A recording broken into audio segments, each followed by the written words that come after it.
Mario, kumusta? Nagawa mo na ba yung usapan natin? Sir, nabisi ako nakarang araw. Kaya hindi ako nakapunta sa bahay ninyo. Akala ko ba naman okay na tayo sa usapan natin? Gagamitin ko pa naman ang computer sa Saturday. Mamaya sir, pag uwi ko, gagawin ko agad. Pagkatapos ko, dadalhin ko agad yan sa bahay ninyo. Sige, kapag wala ako, nandun naman ang wife ko. Iabot mo na lang sa kanya. Ito ang usapan ni na Mario at Brian. Si Mario ay nagtatrabaho sa isang tindahan ng computer sa Quezon City at nag-sideline siya sa pag-repair ng mga sirang PC at pag-upgrade. Nagpo-post siya online at minsan tinatawagan lang siya. Minsan dinadala sa bahay niya at kung minsan naman doon mismo sa bahay ng kausap niya.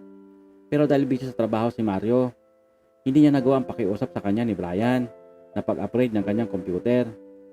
Kung makapag-demand naman itong si Sir Brian, akala mo malaki ang ibabayad. Kung hindi nga lang sa pakiusap ng tropa ko, hindi ko tatanggapin yon, sabi ni Mario habang pauwi sa bahay matapos magkita sa kalsada ang dalawa.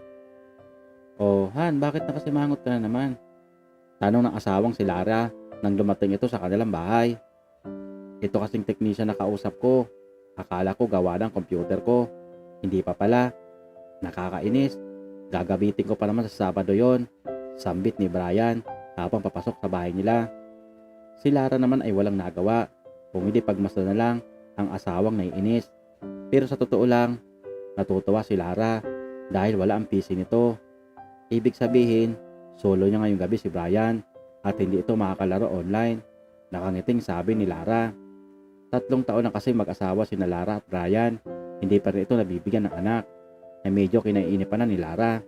Sa madalas kasi na pagkahumali ng kanyang asawa sa online games, minsan madaling araw na ito natutulog. Parang nasanay na nga siya na hindi katabi ang asawa. Nakakontento na lang si Lara sa pagyakap sa ulan sa gabi. Kaya nang malaman niya na hindi naibalik ang PC ni Brian, naghanda talaga ito. Nagpalit siya ng mga cover kama at punda ng mga unan. Binuksan na rin niya ang aircon at pinalamig ang kwarto. Pagkatapos kasi nilang maghapunan, kapag nandyan ang PC ni Brian, uupo na ito sa harap. Pero ngayon, dahil sira ito, sigurado ay babawi si Brian sa kanya. Han, halika na, pahinga na tayo. Yaya ni Lara sa asawa. Sige, sandali lang, maliligo lang ako. Ang init kanina, kaya parang ang lagkit ng katawan ko. Sa narinig ni Lara sa asawa, napangiti talaga siya. Sa wakas, muli niyang mararanasan sa ngayon ang una niyang naranasan noong pagkatapos ng kanilang kasal. Habang tumatagal kasi ang pagkasama nila, madalas ay pagod si Brian at dahil nga adik ito sa online games, hindi na nito napapansin na nagkukulang na siya sa kanyang asawa. Han, bilisan mo na dyan, sabi ni Lara habang hinihintay ang asawa. Ikaw talaga, siguro sinadya mo talaga sirain ang PC ko. Yung mga tingin mo na yan, parang alam ko na yan, sabi ni Brian sa asawa. Bakit ko naman sisirain yon? Sabi ni Lara sabay yakap kay Brian. Dahil ngayon na lang muli silang sabay matutulog. Sinamantala na nila ang pagkakataon. Si Lara na mismo ang unang gumawa ng hakbang para maging masaya ang kanyang asawa. At sa muli ay ipinadama ni Brian ang pagmamahal sa kanyang asawa. Subalit makalipas lamang ang halos 10 minuto, tumayo si Lara sa pagkakahiga at inis na lumabas ng kwarto. Samantalang si Brian ay nakangiting naghihilik agad. Minsan na nga lang mangyari ito, hindi man lang niya ako inisip. Halos maiyak sa inis si Lara.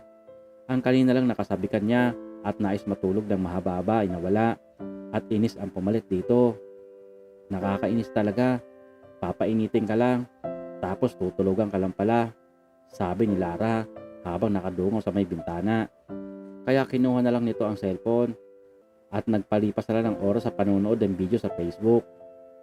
Ang sarap ng tulog ko. Parang ngayon lang ulit ako nakatulog ng mahaba. Ang galing talaga ng misis ko. Bukod sa maganda na at sexy, magaling pa sa lahat ng bagay.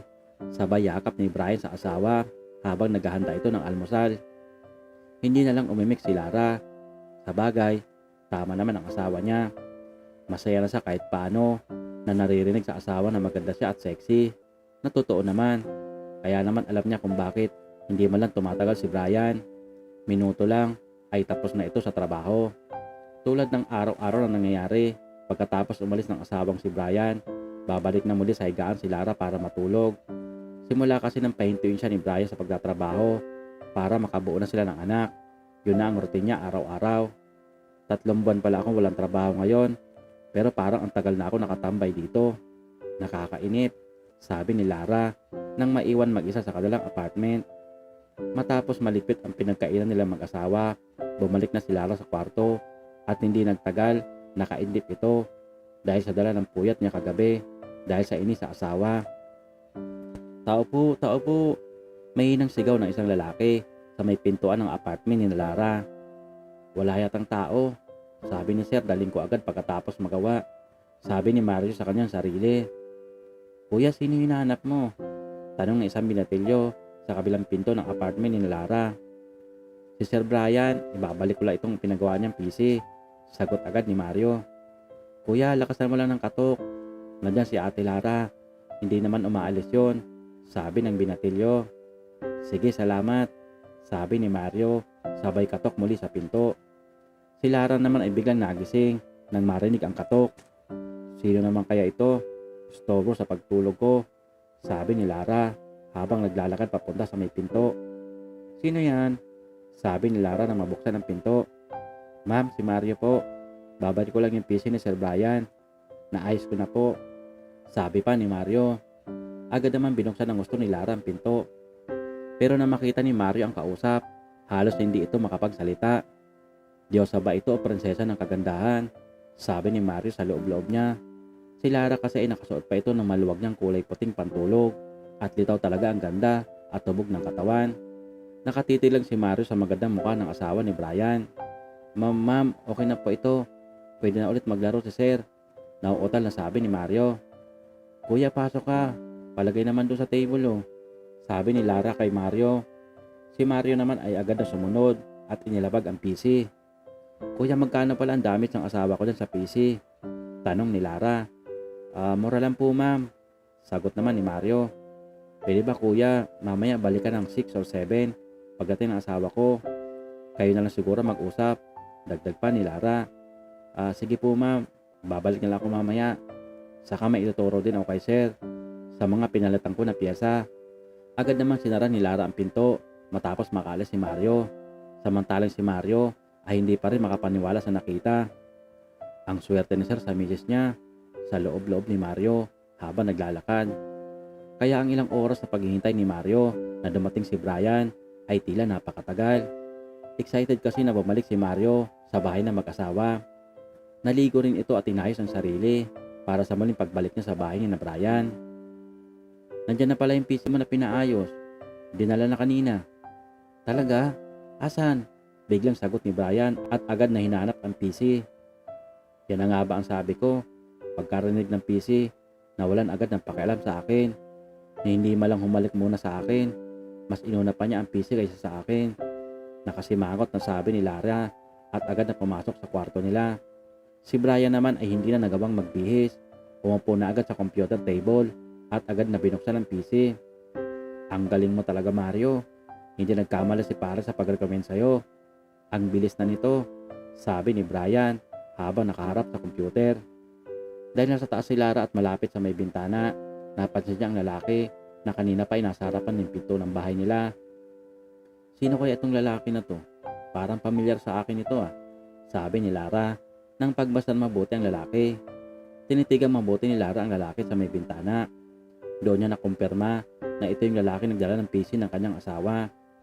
Gwapo pala ito sa kamatangkad, sabi ni Lara habang nakasilip sa may bintana. Agad na buwaba ng kwarto si Lara at sinabi kay Brian na nandyan ang technician niya. Han, nandyan yung gumagawa ng PC, pasigaw ni Lara sa asawa. Agad namang tumayo si Brian at lumapit sa may pinto. Oh, kanina ka pa ba dyan? Hindi naman masyado sir, sagot ni Mario.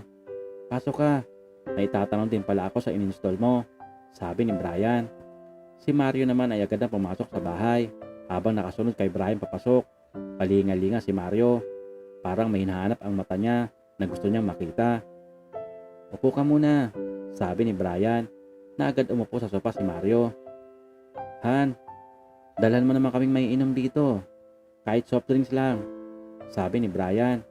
Nang marinig ni Lara yon, Agad siyang pumunta sa ref at naganap ng may inom. Beer at tubig na lang natitira. Hindi pa pala sila nakakagrocery. Wala nang soft drinks, beer na lang. Pasigaw na sabi ni Lara. Nang marinig naman ni Mario ang boses ni Lara, parang nabuhayan siya ng dugo. Ito talaga ang gusto niyang makita. Kahit na hindi siya bayaran sa paggawa ng PC, basta makita niya lang ang babae nakita niya kaninang umaga. Pre, beer gusto mo? Alok ni Brian. Okay lang sir, sagot naman ni Mario. Sige sandali, kukuha lang ako, sabi ni Brian na agad na umalis at pumunta sa may kusina. Han, beer na lang. Magluto muna ako ng pulutan namin. Pampakonsuelo ko kay Mario. Ang galing niyang gumawa ng PC. Natumbok niya ang gusto kong mangyari. Nakangiting sabi ni Brian. Sige, dalhin ko na ito doon, sabi naman ni Lara na agad na lumabas, dala ang 2 bote ng beer. Si Mario naman ay halos matulala habang nakikitang papalapit si Lara. Kuya, mag-beer na lang kayo. Wala na palang soft drinks, sabi ni Lara. Salamat po ma'am, sagot ni Mario habang hindi mawala ang pagtitig niya sa mukha ng magandang si Lara. Huwag mo na akong tawaging ma'am, Lara na lang. Saka mukhang magkaedad lang tayo, nakangiting sabi ni Lara. Opo, sagot ni Mario. Dahil sa pagtingin ni Mario sa mukha ni Lara, napatingin din si Lara sa mata ni Mario at aksidenteng nagsalubong ang mga mata nila. Ilang saglit din nagkatitigan ang dalawa hanggang si Mario na ang bumaba ng tingin na medyo nahiya siya. Si Lara naman ay hindi niya rin malaman kung bakit napatitig din siya kay Mario. Nagtaka rin siya sa kanyang sarili. Kaninang umaga kasi, iba ang lalaking nakita niya. Madungis ito at punit-punit ang damit. Pero ngayon, ibang lalaki na ang kaharap niya. Malinis at maayos ito. Sandali kukunin ko lang yung pulutan na niluto ng asawa ko, sabi ni Lara na parang nahiya rin, na agad naman tumalikod. Si Mario naman ay tila lalong lumakas ang kabog ng kanyang dibdib nang muling makita ang magandang misis ni Brian. Pre, salamat nga pala. Ang galing ng pagkakadali mo sa PC ko. Magkano pala ang babayaran ko? Tanong ni Brian kay Mario. Yung piyesa lang sir. Yung labor okay na yon. Itong beer, sapat na ito. Nakangiting sabi ni Mario. Nakakaya naman sa'yo. Sige, para naman makabawi ako sa trabaho mo, lalasingin kita ngayon, sabi ni Brian. Naku sir, wag naman. May lakad pa ako bukas ng umaga. Hindi, magpapabili pa ako. Kulang sa atin ito. Pagpapamilit ni Brian. Kaya mo pa ba? Hindi ka naman sanay uminom Sakto lang yan, tig-2 kayo, sabi naman ni Lara sa asawa. Minsan lang naman ito, para naman kapag may ipapagawa ako kay Mario, hindi na ito makakatanggi sa akin, sabi ni Brian, sabay tawa at umapirpa kay Mario. Wala lang nagawa si Lara nang utusan siyang bumili, dahil katapat lang naman ang apartment nila ang tindahan, nakabili agad si Lara. Kapag lasing na, tama na yan sabi ni Lara kay Brian. Napansin kasi niya na namumula na ito matapos maubos ang 2 bote. Hindi naman kasi sanay uminom ng alak si Brian. Pero nang tingnan niya si Mario, parang wala man lang tama dito ang alak. Hindi man lang nagbago ang itsura. Samantalang asawang si Brian, islang na magsalita at payuko-yuko na. Kaya umupo na si Lara sa tabi ng asawa at nakisabay na din sa kwentuhan ng dalawa.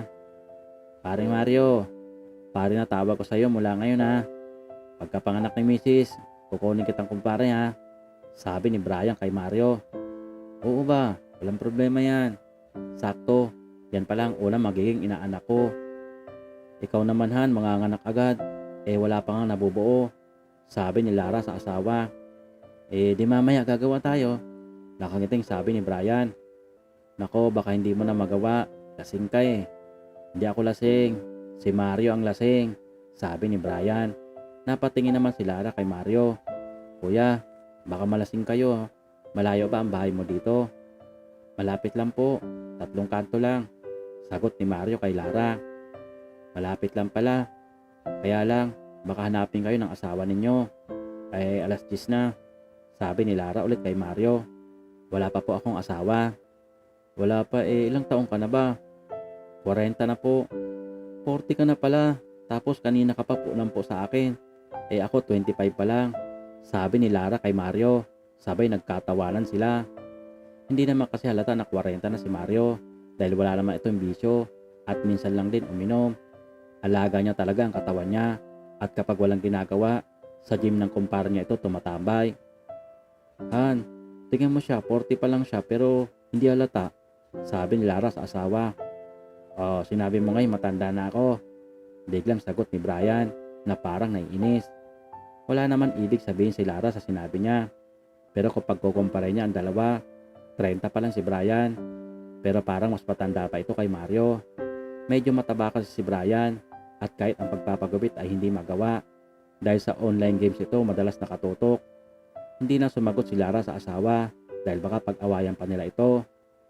Hindi na rin nagsalita si Brian. Pero nang tingnan ni Lara ang asawa, nakapikit na pala ito at tulog na sa upuan. Sabi ni Lara kay Brian, pero talagang himbing na si Brian. Kuya, pasensya ka na. Hindi ka sanay uminom ito. Pwede bang patulong oh? Dali natin sa kwarto namin. Agad naman tumayo si Mario at inakay si Brian paakit ng hagdanan sa kwarto ng mag-asawa. Dahil medyo mataba si Brian, hirap si Mario na alalayan si Brian. Kaya inakbay na rin ni Lara ay isang braso ni Brian sa balikat niya at sabay nilang inakyat ni Mario ang kanyang asawa. Salamat kuya, sabi ni Lara nang mailapag nila si Brian. Sige, uwi na rin ako, sabi naman ni Mario. Handa-handa bumababa sa may hagdanan. Pero napapalapit na sa may pinto si Mario. Kuya, sandali. Nabayaran ka na ba ng asawa ko sa paggawa ng PC? Hindi pa po, pero okay lang. Kahit bukas na. Hindi. Ito kunin mo muna. Yung kulang, bukas sasabihin ko kay Brian. Habang inaabot ni Lara ang 1,000 kay Mario. Pero si Mario, hindi sa pera nakatingin. Sa mukha ni Lara ito nakatitig. Wag na. Makita ko lang ang maganda mong mukha. Bayad na yon, sabi ni Mario. Habang nakatingin pa rin ito kay Lara. Si Lara naman ay nabigla sa narinig. Hindi niya alam kung bakit parang natuwa siya sa sinabi ni Mario. At sabay din na napatitig si Lara sa mga mata ni Mario. Kaya muli na naman nagsalubong ang mga mata nila. Hindi na nag-aksaya ng oras si Mario. Agad niyang nilapitan si Lara at agad na inilapat ang labi nito sa babaeng kanina niya pa tinititigan. Si Lara naman ay hindi niya malaman kung bakit hindi siya tumanggi. Dahil sa pangalawang pagkakataon, may isa na namang mainit na labi ang dumampi sa labi niya. Malambot ito at mapusok. Ang kanina lang din na tinititigan na labi at mukha ni Mario. Hindi siya makapaniwala na nasa harapan niya na ito at ang akala niyang pangarap lang, ngayon ay matutupad na. Si Lara naman ay wala nang pakialam kung nasa taas man ang kanyang asawa dahil ang pagkauhaw ni Lara sa madalas na ginagawang pagtulong ni Brian sa kanya ay pinupunuan lahat ni Mario sa ngayon. Tama nga ang asawa niya, magaling si Mario magawa at natumbok nito ang gusto niya dahil bawat galaw ng kamay ni Mario ay tiyak na tamang piyesa ang tatamaan. Kinagat na lamang ni Lara ang kanyang labi nang pumasok ng pintuan ng bahay si Mario. Iba si Mario, hindi tulad ng asawa niya. Matibay ang resistensya at sanay na sanay kumalikot ng piyesa ng computer, sabi ni Lara habang hinahatid si Mario sa may pintuan ng apartment nila para umuwi na. Mag-uumaga na kasi at baka magising na ang kanyang asawa. Dumiretso naman si Lara sa banyo na makaalis na si Mario at matapos ligpitin ang pinag-inuman ng dalawa. Pero hindi pa rin mawala sa isip niya si Mario. Ang lakas niya talaga, sabi ni Lara. Siguro nasa bahay niya na ito dahil tulad ng ginawa nila kanina, 3 kanto lang ang bahay ni na Mario sa apartment nila. Ang sakit ng ulo ko. Nasobrahan yata ako kagabi, sabi ni Brian nang bumangon ito dahil may pasok pa siya sa opisina. Tinulugan mo nga ang kainuman mo, sabi naman ni Lara habang nakahiga sa kama nila at ramdam ang pananakit ng kanyang katawan. Tao po, may hinang sigaw ng lalaki. Bukas yan, huwag ka nang kumatok, sagot naman agad ni Lara at agad na pumasok si Mario sa apartment ni na Lara habang wala si Brian at tuloy-tuloy na gawin muli ni Mario ang computer ni Brian na lagi namang ikinakatawa ni Lara na kahit na tulugan pa siya ng kanyang asawa o kaya naman maglaro ito magdamag ng online games, okay lang sa kanya. Hindi na siya magtatampo at may inis dahil nandyan si Mario na lagi nakaalalay sa asawa niya kapag may problema sa computer. Si Mario naman ay lagi natutuwa kapag sira ang PC ni Brian dahil alam niya na may bayad na sa kay Brian. Swerte pa niya sa magandang misis nito